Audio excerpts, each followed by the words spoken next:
Hello everyone, welcome to biology achievers. My name is M Singh. So जिन बच्चों ने CUET UG 2026 biology के लिए एप्लीकेशन फॉर्म फिल करा था वो बच्चे ये क्वेश्चंस जो हैं वो प्रैक्टिस कर सकते हैं, क्योंकि इस पेपर में बहुत ज़्यादा टफ आपके क्वेश्चंस आते नहीं हैं। डायरेक्ट NCERT बेस्ड सारे क्वेश्चंस आपको देखने को मिलते हैं।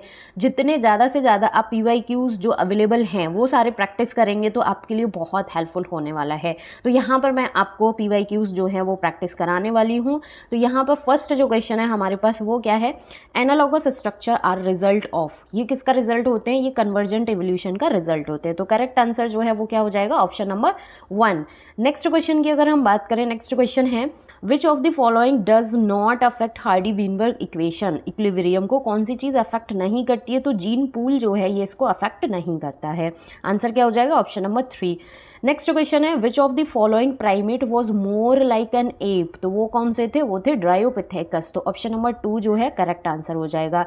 नेक्स्ट क्वेश्चन है nucleosome is associated with 8 molecules of histones. उसके बाद ये ऑक्टामर बनाते हैं, तो 8 जो है करेक्ट आंसर हो जाएगा, ऑप्शन नंबर 4।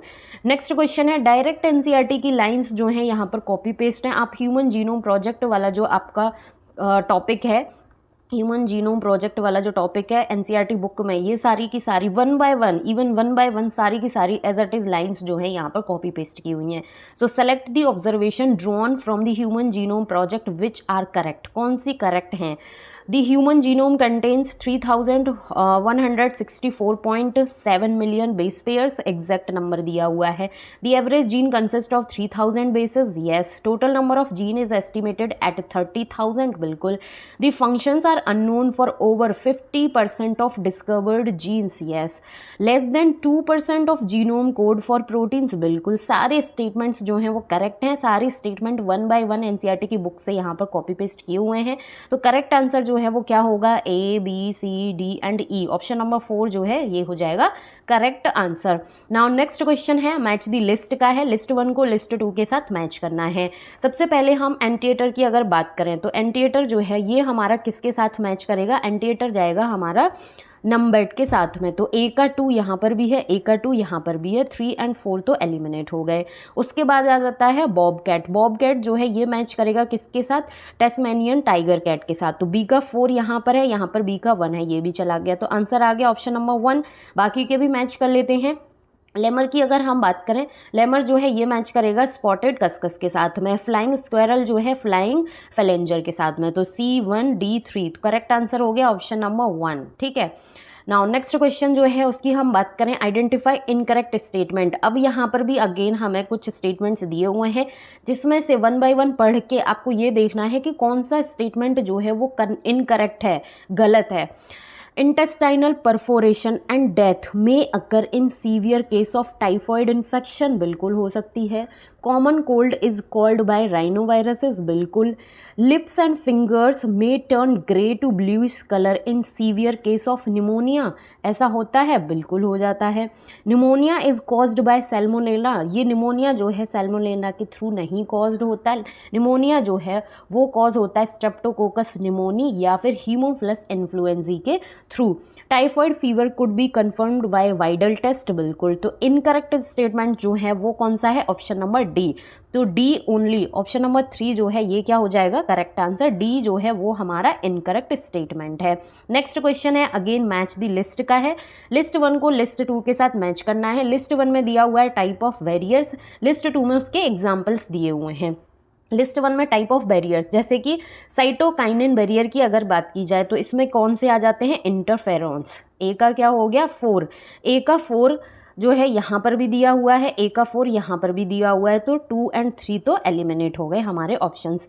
फिजिकल बैरियर की अगर हम बात करें, ठीक है, फिजिकल बैरियर की अगर हम बात करें तो इसमें आ जाएगा म्यूकस कोटिंग। तो बी का 3 ये भी चला गया, सॉरी बी का 1 यहाँ पर दिया हुआ है सिर्फ। तो आंसर क्या आ जाएगा हमारा? Option number 4। सेल्यूलर बैरियर की अगर हम बात करें तो इसमें आ जाते हैं हमारे फैगोसाइटोसिस। फिजियोलॉजिकल बैरियर की अगर बात की जाए तो ये हो जाता है टीयर्स फ्रॉम आईज। तो C3D2 correct answer option number 4। Now next question, next question है स्मैक इज केमिकली, स्मैक जो है उसको हम केमिकली क्या बोलते हैं, डाई एसिटाइल मॉर्फिन के नाम से जानते हैं। ऑप्शन नंबर 1 करेक्ट आंसर हो जाएगा। Antibodies are secreted by, antibody secreted होती है बी सेल्स से, तो करेक्ट आंसर क्या होगा, ऑप्शन नंबर 2। नेक्स्ट क्वेश्चन है in sewage treatment flocs are, sewage treatment में जो फ्लॉक्स हैं वो क्या होते हैं, ये मास होते हैं बैक्टीरिया के जो कि एसोसिएटेड होते हैं फंगल फिलामेंट के साथ में, तो करेक्ट आंसर क्या हो जाएगा, the masses of bacteria associated with fungal filament, option number 3 is correct answer. Next question है अगेन मैच द लिस्ट वाला है, लिस्ट 1 में प्रोडक्ट्स दिए हुए हैं, लिस्ट 2 में उसके ऑर्गेनिजम्स दिए हुए हैं, जिनको करेक्टली मैच करके करेक्ट आंसर जो है वो आइडेंटिफाई करना है यहाँ से।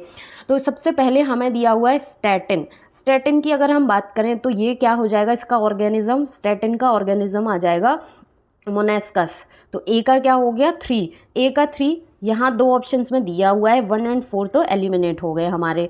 उसके बाद आ जाएगा क्लॉट बस्टर, क्लॉट बस्टर जो है ये क्या हो जाएगा स्ट्रेप्टोकोकस, ठीक है, तो बी का क्या हो गया हमारा 1, बी का 1 होते ही ऑप्शन नंबर 3 भी एलिमिनेट हो गया, option number 2 is the correct answer. Swiss cheese की अगर बात की जाए तो स्विस चीज़ जो है ये किसके साथ जाएगा, प्रोपियोनी बैक्टीरियम के साथ, ऑप्शन नंबर 4 के साथ। साइक्लोस्पोरिन ए ट्राइकोडर्मा, तो करेक्ट आंसर जो है वो क्या हो जाएगा C4D2 के साथ, option number 2 is the correct answer. Now next question है The beetle used as a biocontrol agent for aphids and mosquito is ladybird. Option number 3 is the correct answer. Next question है downstream processing method involve which given options में से आ जाएगा purification, तो option number 4 जो है ये क्या हो जाएगा correct answer. Next question है which of the following is not the correctly matched pair of organism and its respective cell wall degrading enzyme, fungi chitinase होता है, एल्गी मिथाइलेज होता है, नहीं ये क्या है इनकरेक्ट मैच है, plant cell cellulose, bacteria lysozyme, तो करेक्ट इनकरेक्ट है, ठीक है, करेक्टली मैच नहीं है, वो कौन सा है, ऑप्शन नंबर 2, तो आंसर जो है वो क्या हो जाएगा हमारा ऑप्शन नंबर 2। नेक्स्ट क्वेश्चन है arrange the following steps involve in transformation of bacteria in a sequence from initiation to end, initiation that mean starting से एंड तक जो बैक्टीरिया में ट्रांसफॉर्मेशन होता है उसके स्टेप्स को हमें सीक्वेंस में अरेंज करना है और करेक्ट आंसर जो है वो गिवन ऑप्शंस में से आइडेंटिफाई करना है।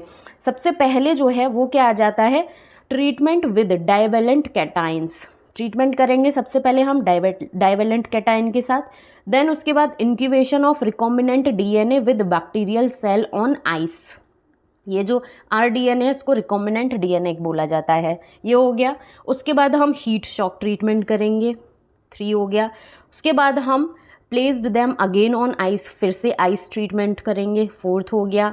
सिलेक्शन ऑन एंटीबायोटिक कंटेनिंग आगार प्लेट, 5th 1 हो गया, ठीक है, स्टेप्स ये हो गए। तो सबसे पहले आएगा हमारा क्या बी देखो कहाँ कहाँ दिया हुआ है, तो 1 और 3 तो यहाँ से एलिमिनेट हो गए, 2 और 3 में 1 और 4 एलिमिनेट हो गए, 2 और 3 में बी दिया हुआ है, ठीक है, BA तो ये भी गया, ऑप्शन नंबर 2 जो है वो क्या हो जाएगा करेक्ट, BACED आंसर हो जाएगा, option number 2 is the correct answer sequence के साथ में। नेक्स्ट क्वेश्चन है which of the following statement are incorrect, कुछ स्टेटमेंट्स दिए हुए हैं जिसमें से इनकरेक्ट स्टेटमेंट्स जो हैं वो आइडेंटिफाई करने हैं। सबसे पहला है fragments of DNA can be separated by ELISA, ELISA के थ्रू सेपरेट करते हैं, जेल इलेक्ट्रोफोरेसिस के थ्रू करते हैं, तो ऑप्शन नंबर ए जो है वो क्या हो गया इनकरेक्ट, ठीक है। उसके बाद आता है transformation is a procedure through which a piece of DNA is introduce in a host bacterium, तो ये स्टेटमेंट तो हमारा क्या है ट्रू है। नेक्स्ट है recombinant DNA technology does not involve isolation of desire DNA fragment, ये फर्स्ट स्टेप ही होता है इसका, तो ये क्या है इनकरेक्ट हो गया।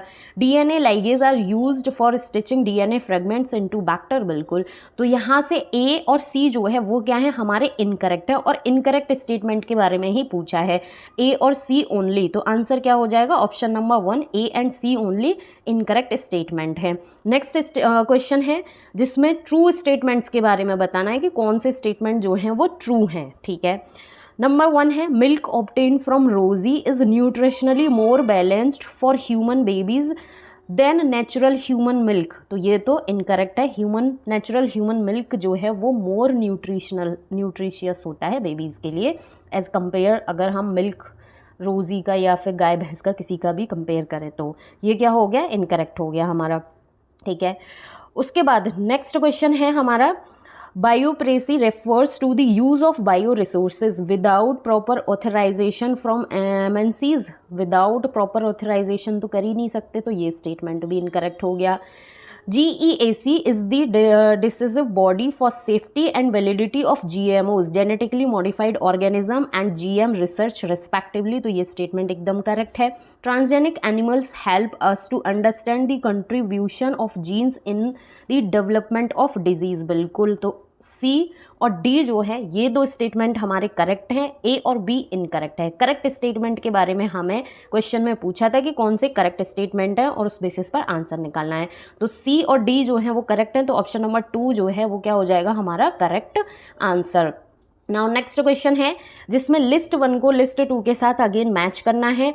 ट्रांसजीन्स दिया हुआ है लिस्ट 1 में, यूज्ड फॉर और प्रोडक्ट्स लिस्ट 2 में दिया हुआ है। इसको करेक्टली मैच करके करेक्ट आंसर बनाना है। अल्फा-1 एंटीट्रिप्सिन, अल्फा-1 एंटीट्रिप्सिन जो है इससे रिलेटेड अभी नीट 2026 में भी क्वेश्चन जो है वो पूछा गया था, ठीक है। तो अल्फा-1 एंटीट्रिप्सिन जो है ये क्या है, ट्रीटमेंट ऑफ एम्फसेमा के लिए। तो 1 का क्या हो, ए का क्या हो जाएगा 3, ए का 3। अब देखो 2 ऑप्शंस में दिया हुआ है तो 2 और 4 तो यहाँ से एलिमिनेट हो गए। उसके बाद है क्राय-1 ये भी अभी नीट एग्ज़ाम में पूछा गया है, ठीक है। क्राय-1 जो है ये किसके लिए यूज़ होगा, ये यूज़ होगा किसके लिए, कॉटन बॉलवॉर्म को कंट्रोल करने के लिए। तो बी का क्या हो जाएगा 4, बी का 4 होते ही ऑप्शन नंबर 1 जो है हमारा आंसर भी हो जाएगा। एंटीसेंस आरएनए मेलोडी-गायनी इनकॉग्निशिया, ठीक है, RNAi, ठीक। क्राय-1 जो कि कॉर्न बोरर को कंट्रोल करने के लिए यूज़ होता है। तो ये करेक्ट आंसर जो है वो क्या हो जाएगा option number 1। Now next question है एक्सपेंड GEAC जो है इसकी फुल फॉर्म बतानी है यहाँ से गिवन ऑप्शंस में से। तो GEAC की फुल फॉर्म होती है जेनेटिक इंजीनियरिंग अप्रूवल कमेटी, ठीक। तो आंसर क्या हो जाएगा genetic engineering approval committee. Option number 4 जो है यहाँ पर करेक्टली इसकी स्पेलिंग जो है करेक्ट फुल फॉर्म को एक्सप्लेन कर रहा है। नेक्स्ट एंड लास्ट क्वेश्चन है when an insect feeds on the BT plant the insect dies due to the conversion of inactive protein to active protein in। जब भी कोई जो इंसेक्ट है वो बीटी प्लांट पर फीड करता है तो वो इंसेक्ट मर जाता है। क्यों मर जाता है, क्योंकि जो इनएक्टिव प्रोटीन है वो एक्टिव हो जाती है। तो ये किस वजह से होती है, उस इंसेक्ट की जो गट का एल्कलाइन पीएच होता है उसकी वजह से। तो ये क्वेश्चन जो है नीट एग्जाम में भी पूछा गया है आपके। तो ये आंसर क्या हो जाएगा alkaline pH of the gut की वजह से वो एक्टिव होती है और उस वजह से वो इंसेक्ट जो है वो मर जाता है। तो यहाँ तक अभी हमारे कुछ क्वेश्चंस जो हैं वो आपके लिए आई होप हेल्पफुल रहे होंगे। किसी भी क्वेश्चन में कोई डाउट हो तो कमेंट सेक्शन में ज़रूर कमेंट करना और फर्दर वीडियोस के लिए और क्वेश्चंस प्रैक्टिस के लिए चैनल को ज़रूर फॉलो करना, सब्सक्राइब करना एंड अपने फ्रेंड्स के साथ भी शेयर करना। Thank you so much for watching.